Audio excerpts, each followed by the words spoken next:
Olá pessoal, tudo bem com vocês? Minhas saudações e cumprimentos a todos e a todas que estão acompanhando o canal. Mais uma vez, professor Lucas, professor de Direito Tributário e Processo Tributário, sejam todos bem-vindos. Se você não é inscrito no canal, peço que se inscreva no canal, curta o vídeo, compartilhe com os colegas, me ajude a fazer com que o canal cresça em número de inscritos e visualizações, porque isso para mim, pessoal, é muito importante. Isso fará com que o canal aqui no YouTube cresça e o conteúdo que aqui é compartilhado seja mais acessível a todos aqui na plataforma de maneira gratuita e democrática e todos consigam a tão sonhada aprovação do exame de ordem na nossa querida disciplina de Direito Tributário. Sejam todos bem-vindos. Pessoal, hoje nós vamos continuar a nossa análise de exercícios dissertativos de segunda fase. Isso é muito importante porque ao analisar esses exercícios, nós vamos revisar alguns conceitos que nós já analisamos desde a primeira fase. E nós vamos entender como que esses temas geralmente vêm à tona nos exames da OAB em segunda fase. Como geralmente são perguntados, como geralmente são questionados alguns temas específicos. Dentre esses temas, um daqueles que eu vejo que está sendo muito perguntado em segunda fase, que foi perguntado em pelo menos 3 exames respectivos, foi o tema de ITR, o Imposto Territorial Rural. Também temas que envolvem execução fiscal ou que envolvem outras espécies tributárias, são temas que a banca FGV adora perguntar em questões dissertativas de segunda fase. Por isso que eu considero importante esse exercício, essa dinâmica, para a gente analisar esses exercícios, analisar os gabaritos da banca FGV e assim a gente conseguir responder em conjunto cada um deles para que vocês consigam responder lá na hora da prova de maneira assertiva, conseguir também gabaritar essas questões. O objetivo aqui do canal é esse, que vocês consigam acertar as questões e aí consigam a tão sonhada aprovação na segunda fase.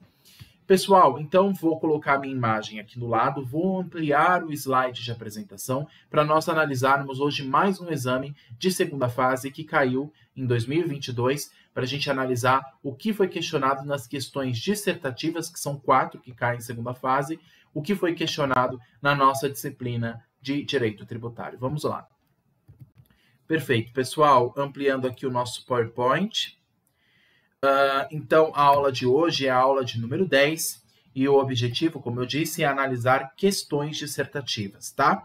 Hoje eu escolhi o 36º exame de ordem, que ocorreu em 2022. Nós depois vamos analisar a peça que caiu neste exame, o que foi questionado como peça prático-profissional nesse exame, mas vamos analisar também os exercícios que caíram nessa prova, para que a gente consiga ter esse treino também bem desenvolvido, como a gente fez nas últimas aulas, tá bom? O que foi questionado aí no ano de 2022 pela banca FGV no 36º exame de ordem unificado? Vamos analisar em conjunto. Opa! Vamos analisar então, pessoal. Desculpa porque eu tirei o slide aqui muito rápido. Então, o seguinte, pessoal, a minha imagem, infelizmente, ela está tapando uma grande parte aqui da questão. Eu vou analisar com vocês o enunciado aqui em cima. E aí, quando eu for analisar as alternativas aqui embaixo, eu tiro a minha imagem e aí vocês analisam comigo em conjunto, tá? O mais importante do que eu aparecer aqui é que vocês entendam e leiam comigo a questão e assim a gente consiga responder. Vamos começar? Questão de número 1 diz o seguinte. Joana é proprietária de um único imóvel, a saber, pequena gleba rural situada no município X, onde tem seu domicílio e que explora sozinha em atividade rural de plantio de hortaliças orgânicas. Em 2021, Joana foi surpreendida com notificação do fisco municipal, autuando-a por não recolhimento do valor de Imposto da União sobre a Propriedade Territorial Rural, ITR, referente aos últimos 5 anos, pois apesar de ser proprietária de tal imóvel rural há 2 décadas, nunca recolhera qualquer valor a título de ITR. Diante desse cenário, responda aos itens a seguir. O que está sendo questionado para nós aqui nos itens A e B? O item A diz o seguinte: poderia o fisco municipal exercer a função de fiscalização do ITR, o Imposto Territorial Rural? Sim ou não, e justifique. B. É devido o ITR referente aos últimos 5 anos por parte de Joana? Justifique. Observação: o examinando deve fundamentar sua resposta. A mera menção do dispositivo legal não confere pontuação. Pessoal, olha o que eu falei para vocês. Mais uma questão de ITR que caiu num exame de prova. Você vê que, para quem está analisando aqui o canal, o 38º exame, o 39º exame, o 38º, o 37º e agora o 36º exame perguntou alguma questão dissertativa sobre ITR. Então, o ITR, pessoal, Imposto sobre a Propriedade Territorial Rural, é um tema de grande impacto na segunda fase. Eu recomendo que vocês vejam aqui no canal a minha aula teórica de regra matriz de incidência do ITR. É muito importante para que a gente consiga ter esse treino e aí vocês consigam fazer essa revisão comigo, tá? E eles geralmente gostam de perguntar diversos aspectos do ITR, porque é um imposto federal que tem muitas exceções à sua regra e por isso que a banca FGV adora perguntar, para ver justamente se o candidato está atento. A primeira questão, como vocês estão vendo aqui, ele está perguntando, será que o município pode cobrar ITR em nome da União se o imposto é federal? Nós já falamos sobre isso, hein, pessoal? Várias vezes aqui no canal. E será que o ITR é devido nos últimos 5 anos por parte de Joana? Pessoal, lembra que eu falei para vocês e para ficar claro aqui de uma vez por todas, se tiver alguém aqui novo no canal. Pessoal, ITR é um imposto federal, sim, é previsto no artigo 153 da Constituição, como imposto de competência da União. Agora, a União, no próprio artigo 153, diz que a União pode fazer um convênio com os municípios para que os municípios, em nome da União, possam exercer a capacidade tributária ativa, o poder de fiscalização e arrecadação deste imposto em nome da União. Então, o município não tem competência de TR, mas ele vai exercer a capacidade tributária ativa, o poder de fiscalização sobre este imposto em nome da União, para, assim, fazer a arrecadação do valor pago e fiscalizar as obrigações acessórias atreladas ao ITR. Então, você vê que o município acaba exercendo em nome da União este poder, desde que haja um convênio, um acordo entre esses dois entes políticos. Com base nisso, como que pode ser a nossa resposta para a questão 1? Para as alternativas A e B. Vamos analisar em conjunto. O que o gabarito da FGV respondeu? Vou começar com a leitura da A. Olha o que diz. A resposta é sim. O fisco municipal poderia exercer a função de fiscalização da cobrança de TR desde que o município X optasse por exercer tal fiscalização na forma da lei mediante convênio com a União, que eu acabei de dizer, conforme o artigo 153, parágrafo 4º, inciso 3 da Constituição, ou também com base no artigo 1º da Lei Federal 11.250 de 2005. Então, recomendo a leitura em especial do artigo 153 da Constituição, que traz justamente esta exceção. Agora, a B perguntou o seguinte: para glebas rurais, será que o ITR é devido? Sim ou não? Para pequenas glebas rurais. Olha o que diz para nós o gabarito da B. Não é devido.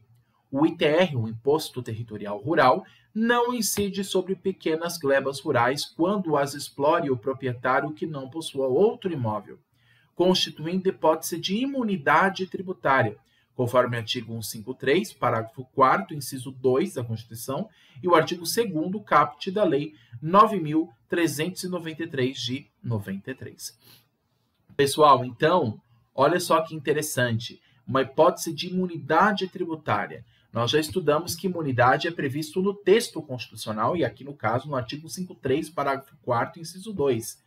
E para pequenas glebas rurais, ou seja, desde que seja a única propriedade daquela pessoa, e essa propriedade, essa pessoa use para sua moradia, para sua subsistência, nesse caso, esse imóvel é protegido pela incidência do imposto. Então, ele é imune da incidência tributária. Por conta disso, ele acaba sendo imune da incidência do ITR e não isento. Cuidado com a palavra isento, hein, pessoal? Às vezes a Constituição fala o nome errado, fala isento, mas na verdade é imune. Aqui se trata de imunidade tributária porque é prevista no texto constitucional. Então, por conta disso, as terras, as glebas, pequenas glebas rurais, são imunes da incidência do imposto. Por quê? porque o próprio texto já previu que, por ser uma terra que é de propriedade daquela pessoa, a única terra que ela possui para sua subsistência, ela não pode sofrer a incidência do imposto. E por conta disso, o que sobra para nós como resposta é: não é devido o ITR sobre a gleba rural, mesmo nos 5 últimos anos, como foi questionado na questão B. Tudo bem? Esse é o gabarito da A e o gabarito da questão B. E mais de uma vez ele citou o artigo 153, parágrafo 4º. Recomendo que vocês leiam lá no texto constitucional. E é o que eu falei, pessoal, mais uma vez o exame da OAB-FGV perguntou sobre ITR.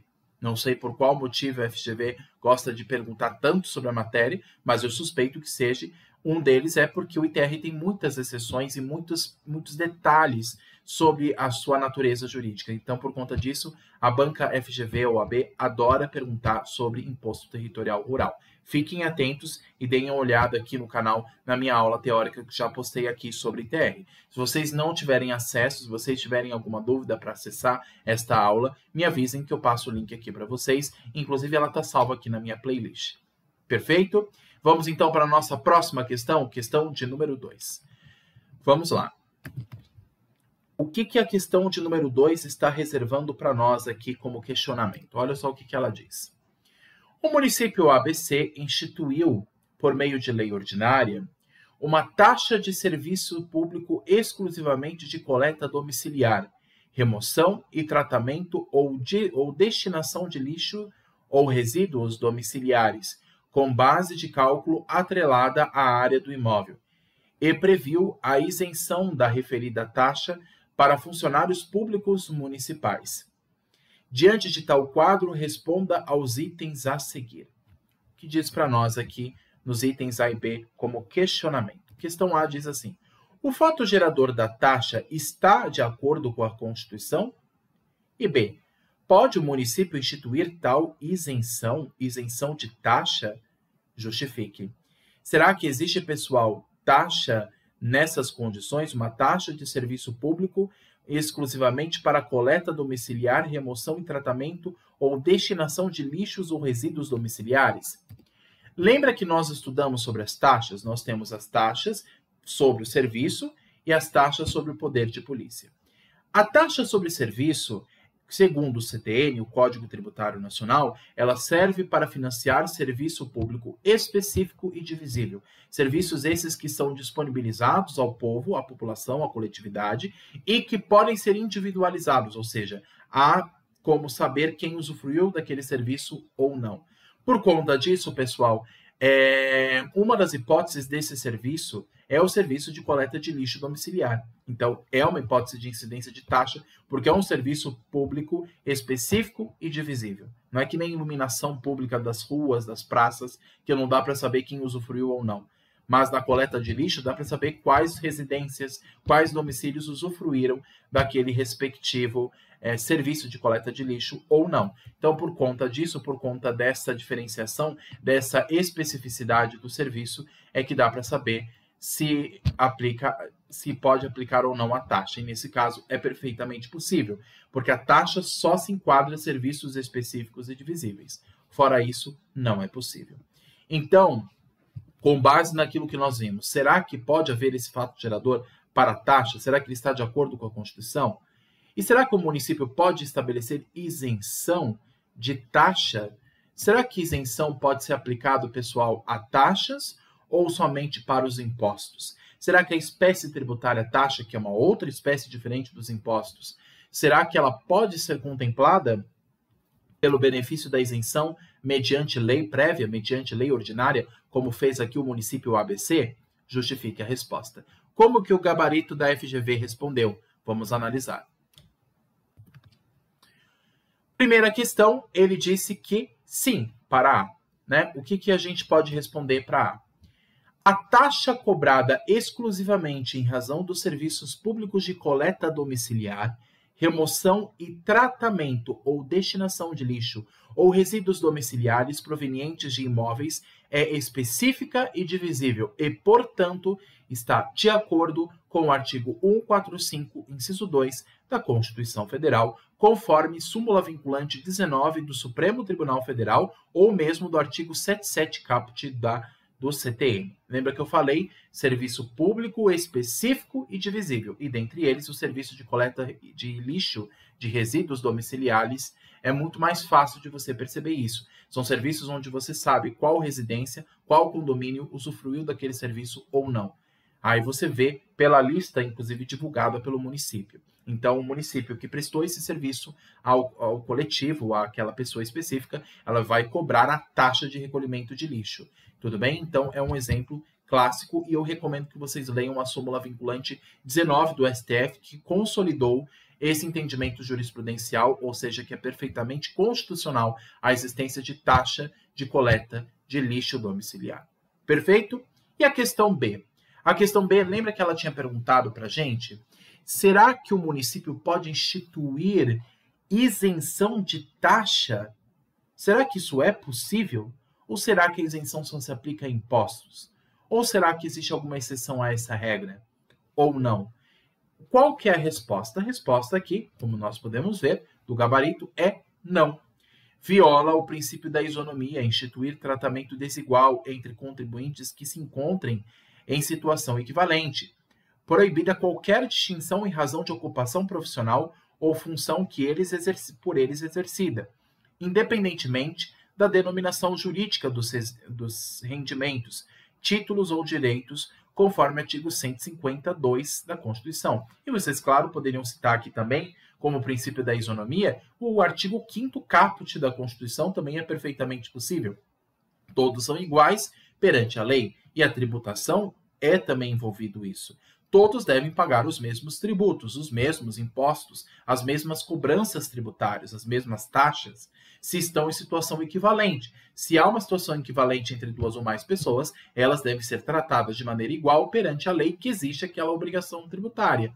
Então, o princípio da isonomia é a regra para a incidência do tributo. Todos devem, se praticou o fato gerador, devem, no caso, cumprir com o dever de incidência deve cumprir com o dever de pagar o tributo que incide sobre esses fatos geradores. Ou seja, essas pessoas que são beneficiadas pelo tratamento de coleta de lixo e resíduos domiciliares, essa pessoa que vive em um condomínio, em uma residência, todos os moradores devem ser cobrados igualmente. Não pode haver diferenciação. E por isso que, nesse caso, não se poderia aplicar a isenção de taxa nos moldes perguntados na questão B. Tudo bem? Então, questão A diz que sim, e a questão B diz que não, como gabarito oficial. E aqui em azul grifei para vocês os artigos e as súmulas que foram colocados como fundamentação para as respostas das questões A e B. Tudo bem? Perfeito, pessoal. Vamos então agora para a nossa questão de número 3, continuando aqui a nossa jornada de análise de questões. Vamos lá. Questão de número 3. O que a questão está dizendo para nós aqui como informação nesse enunciado? José adquiriu um automóvel novo e pretende contratar um seguro para o veículo. Ok. Ao entrar em contato com uma seguradora, José pediu-lhe uma proposta no valor para assegurar o automóvel. O valor de prêmio de seguro foi de R$ 1.500 e José decidiu por celebrar o contrato com essa seguradora. No momento em que o pedido de proposta foi feito, a alíquota do tributo incidente sobre a operação de seguro era de 7%. Contudo, quando efetivamente conclui-se a operação com a seguradora, a alíquota tributária aplicada foi de 15%, uma vez que 2 dias antes da conclusão da operação, foi publicada uma lei que previa a alíquota majorada e sua eficácia imediata. Diante desse cenário, responda aos itens a seguir. Questão A diz assim: qual é o imposto que incide sobre a operação de contratação do seguro por parte de José e qual o ente competente para cobrá-lo? Justifique. E B. A majoração da alíquota com efeito imediato é válida? Justifique.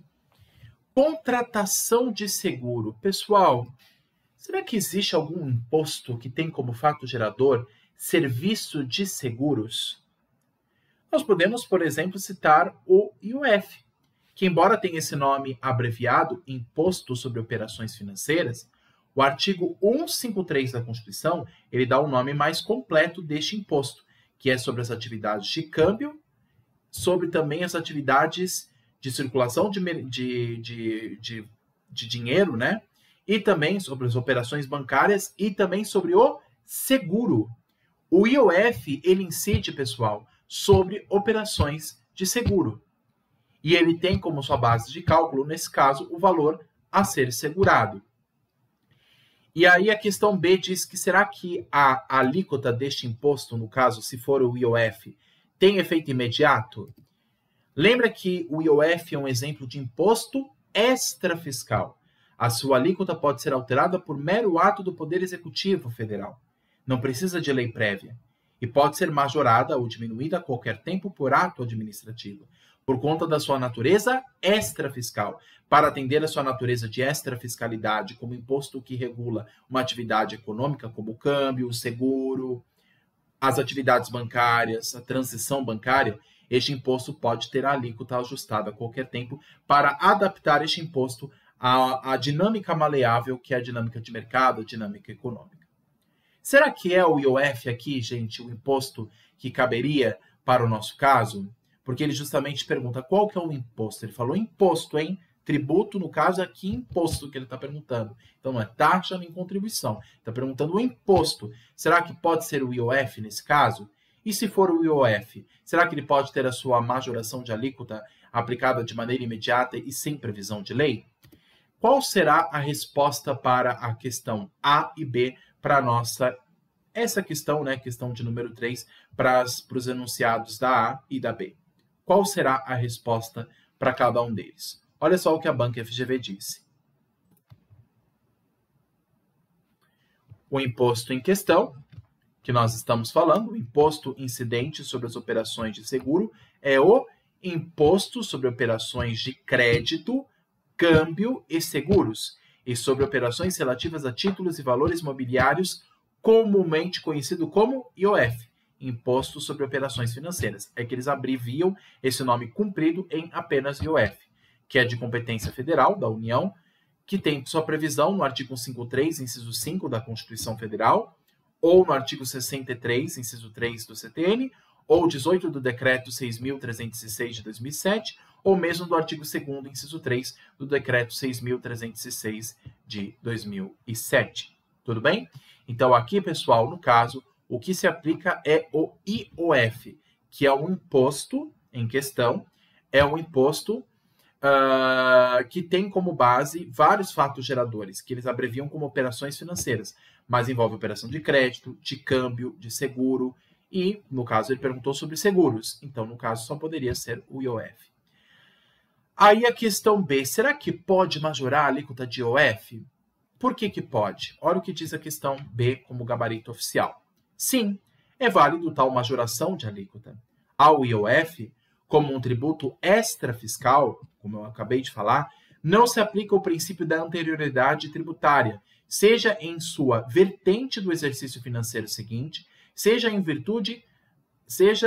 em sua vertente nonagesimal, tendo como base o artigo 150, parágrafo 1º da Constituição. Assim, mesmo que a alíquota tenha sido majorada apenas 2 dias antes da realização da operação de seguro, ela já poderia ser aplicada, tal como previsto na lei que a majorou. Lembrando da natureza extrafiscal, como o imposto ele não tem finalidade meramente arrecadatória, e sim de regulação da economia, por isso sua alíquota pode ser alterada por mero ato do Poder Executivo Federal, e, portanto, sendo alterado por mero ato do Poder Executivo Federal, o IOF pode ter sua alíquota alterada a qualquer tempo, inclusive sem prévio aviso. Não se aplica anterioridade anual nem nonagesimal ao IOF, a alíquota de IOF, por conta da sua natureza extrafiscal. Perfeito, pessoal? Tudo certo aqui? Então, nós temos aqui o gabarito da questão A, como falou, do IOF, e a questão B diz que sim, é válida tal majoração de alíquota, inclusive a ser aplicada de maneira imediata. Perfeito. Esse é o gabarito da questão 3, né? Gabarito dos questionamentos da A e da B. E o que diz para nós a questão de número 4, e assim a gente encerra o nosso bloco desse exame, do 36º exame de ordem. O que foi questionado? Vamos lá. Questão A diz o seguinte, só um instante, pessoal. O que diz para nós a questão A? Olha só. A Lei Ordinária Federal 1234 de 2020, 1234 de 2020, instituiu uma Constituição de Intervenção no Domínio Econômico, CID, incidente sobre a comercialização de trigo e seus derivados in natura ou industrializados, apelidada de CID Farinha. A contribuição foi fixada em R$1 sobre cada tonelada vendida, tendo como fato gerador a venda do trigo e derivados no comércio interno e na exportação. E o produto de sua arrecadação é destinado à destinado a financiar projetos ambientais relacionados com a agricultura, bem como subsidiar a compra de equipamentos pelo pequeno produtor agrícola. A sociedade empresária Pambão Limitada, que exporta 50% dos seus produtos, farinhas e pães, inconformada com o novo tributo, contrata você que está me ouvindo, advogado, como advogado, ou advogada do caso, para orientá-lo, né, no caso, sobre a referida exação. Sobre a hipótese, responda aos seguintes itens, que diz aqui como pergunta para A e a B. A diz o seguinte: é válida a incidência da referida contribuição de intervenção no domínio econômico, CID, na venda ao exterior exportação daqueles produtos? Justifique. E B, é possível a instituição desta contribuição de intervenção no domínio econômico, CID, com alíquota específica, tendo por base a unidade da medida estabelecida na referida lei? Justifique. Será que nesse caso, pessoal, pode-se instituir uma CID? E primeiro, olha só a questão. Ela diz que instituiu uma nova CID por meio de lei ordinária, incidente sobre a comercialização de trigo e seus derivados. Será que poderia ser por lei ordinária? Será que a União não precisaria instituir por meio de lei complementar? Quando se quer instituir um novo tributo, será que ela precisaria de uma lei complementar ou basta uma lei ordinária? Fica o questionamento. E aí ele pergunta se é válido a incidência da referida contribuição na venda do exterior daqueles produtos. Será que isso é possível haver esta aplicação externa? E a CID, pessoal, será que é possível a instituição da CID com alíquota específica, tendo por base a unidade da medida estabelecida na referida lei? O que o gabarito diz para nós aqui a respeito da CID, sobre a contribuição da intervenção no domínio econômico? Olha o que diz para nós o gabarito oficial. Questão A resposta é não. É válida, ou seja, não é válida a incidência da referida CID, contribuição de intervenção no domínio econômico, sobre a venda de produtos submetidos à exportação, conforme diz o artigo 149, parágrafo 2º, inciso 1, da Constituição Federal, que fala assim: artigo 149, parágrafo 2º. As contribuições sociais e de intervenção no domínio econômico de que trata o caput desse artigo. 1. Não incidirão sobre as receitas decorrentes da exportação. Então, por isso que essas receitas não se incide o CID combustível. São isentas, são imunes, melhor dizendo, de pagar esta contribuição, que no caso é a CID, contribuição sobre a intervenção no domínio econômico. E a questão B, que foi perguntada aqui, a resposta é sim. É possível a instituição da CID com alíquota específica, tendo por base a unidade da medida adotada, como na situação descrita, no montante de R$1 sobre cada tonelada vendida, conforme artigo 149, parágrafo 2º, inciso 3, a linha B da Constituição Federal. Artigo 149, parágrafo 2º. As contribuições sociais e de intervenção no domínio econômico, de que trata o caput desse artigo, inciso 3, poderão ter alíquotas B específica, tendo por base a unidade da medida adotada. Tudo bem? Inclusive, é importante lembrar, pessoal, que a CID ela tem uma natureza de extrafiscalidade. Como ela intervém sobre a questão, inclusive o nome já fala sobre o domínio econômico, sobre um determinado setor econômico, como no caso a produção de gás e combustíveis, por isso que existe a CID combustível, ela pode ter a sua alíquota, inclusive, ajustada de maneira mais facilitada. Ela tem uma natureza extrafiscal, porque ela tem uma finalidade não meramente arrecadatória. A União, quando ela cobra a CID, não é uma finalidade meramente de arrecadação, mas também de regulação de uma atividade econômica específica ao qual a União tem um domínio, como no caso a produção de combustíveis, a comercialização de combustíveis e assim por diante. Por isso que a alíquota da CID combustível pode ser alterada com mais facilidade pelo Poder Executivo Federal. Tudo bem? Então, a questão é não para a A, não é válida a incidência da referida CID sobre a venda de produtos submetidos à exportação. E a questão B, a resposta é sim. Sim, é possível a instituição da CID com alíquota específica, tendo por base a unidade de medida adotada, como nesta situação descrita, no montante de R$1 sobre cada tonelada vendida. Tudo bem? Então, essas são as respostas para o questionamento da A e da B. Perfeito, pessoal. Basicamente, é isso que eu gostaria de conversar com vocês em relação à nossa aula de hoje. Agradeço a todos pela atenção. E se vocês tiverem dúvidas com relação a essa aula de hoje e as demais anteriores que eu postei já no canal, me passe aqui nos comentários que eu vou respondendo vocês. Peço que curtam, comentem, compartilhem, se inscrevam no canal e me ajudem a fazer com que o canal aqui no YouTube cresça e assim o conteúdo seja acessível a todos aqui na plataforma. Tudo bem?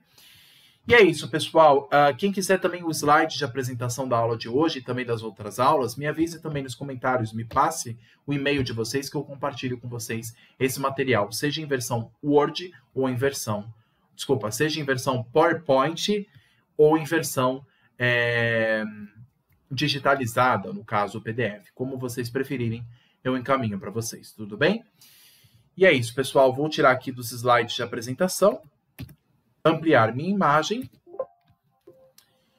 e agradeço a todos pela atenção. Um abraço, bons estudos e estou à disposição no que for necessário, tá bom? Bons estudos e até a próxima. Tchau, tchau.